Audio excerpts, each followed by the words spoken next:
राधे राधे दोस्तों, आज हम आपको सुनाएंगे 3 बहनों का एक पति।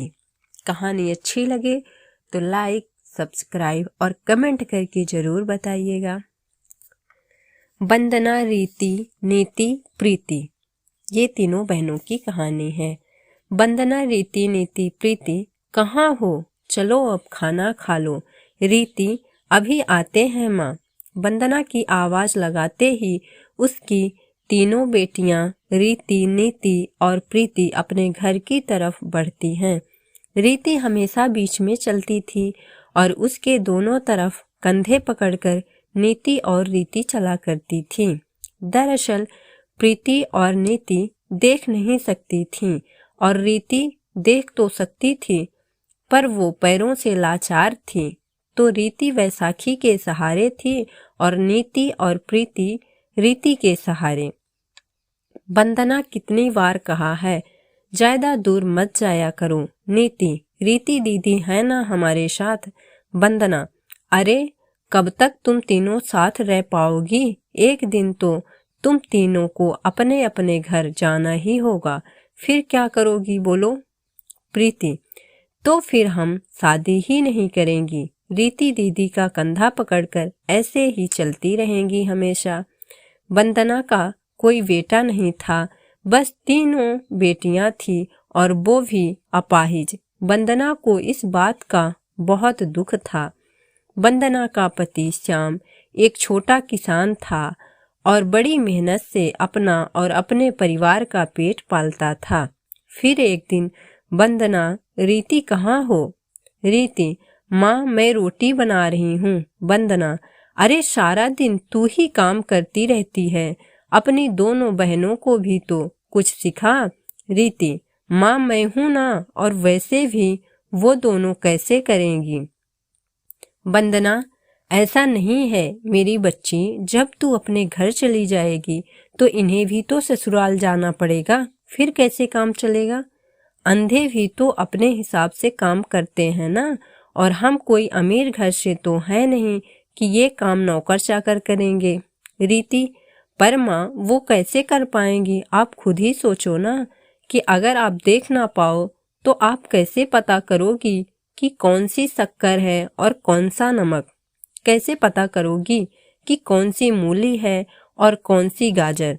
माँ मैं तो कहती हूँ कि आप मेरी शादी मत करो, मैं कमाऊंगी और सबका ख्याल रखूंगी। रीति की बात सुनकर वंदना की आंखों में आंसू आ गए।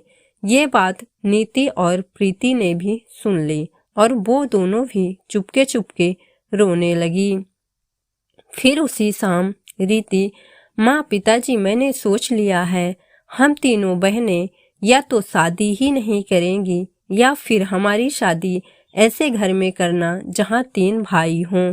बाकी हमें कुछ नहीं चाहिए, ना अमीर घर और ना ही कोई बहुत सुंदर लड़के, बस हमें अलग अलग मत करना पिताजी, क्योंकि मेरे बिना इनका और इनके बिना मेरा गुजारा ही नहीं है।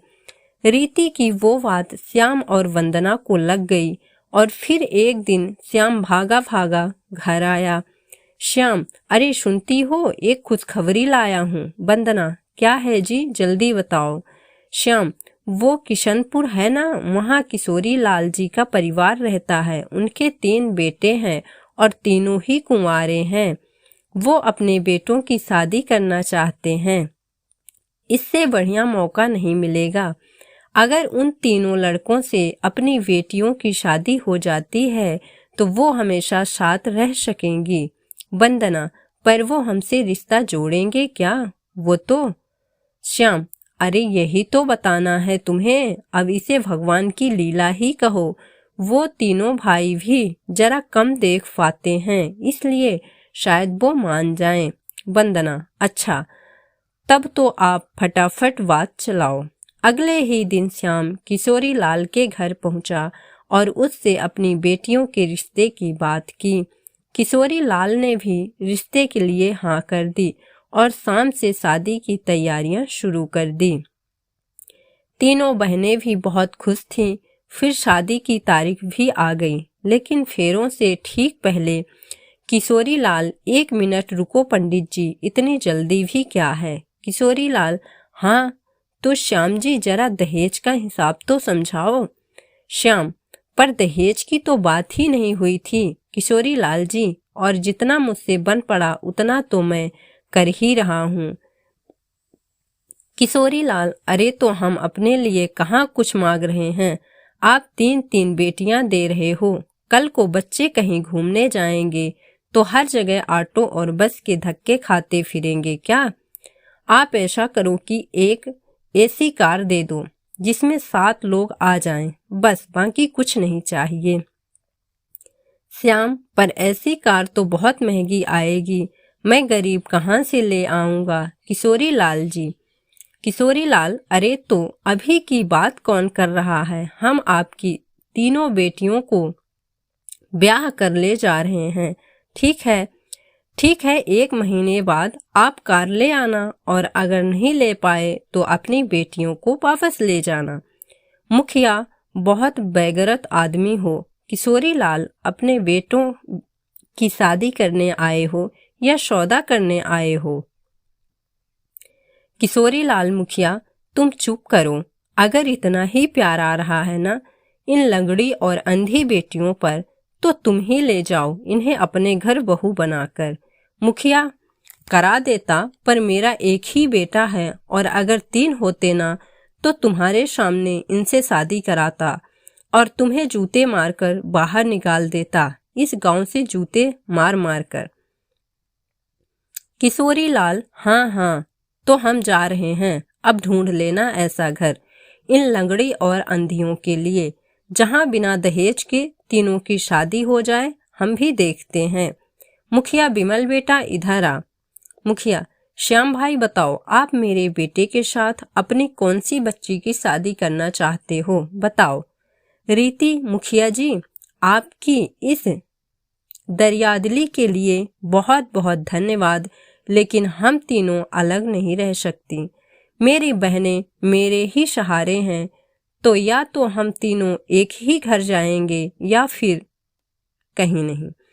मुखिया, शादी तो होगी बेटी, और इस लालची किशोरी लाल के सामने ही होगी। मुखिया, श्याम भाई मेरा एक ही बेटा है, और आपको अजीब लगेगा, लेकिन अब कोई चारा नहीं है, मैंने जुबान दे दी है, मैं तुम्हारी 3 बेटियों का हाथ अपने बेटे बिमल के लिए मांगता हूँ, बताओ आपको मंजूर है।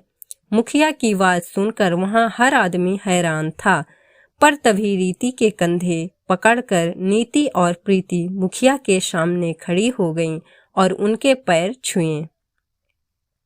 फिर उसी मंडप में 3 बहनें हमेशा के लिए एक साथ हो गईं, और इस तरह 3 बहनों ने अग्नि को साक्षी मानकर एक ही लड़के से शादी कर ली, और वह लड़का बन गया 3 बहनों का एक पति।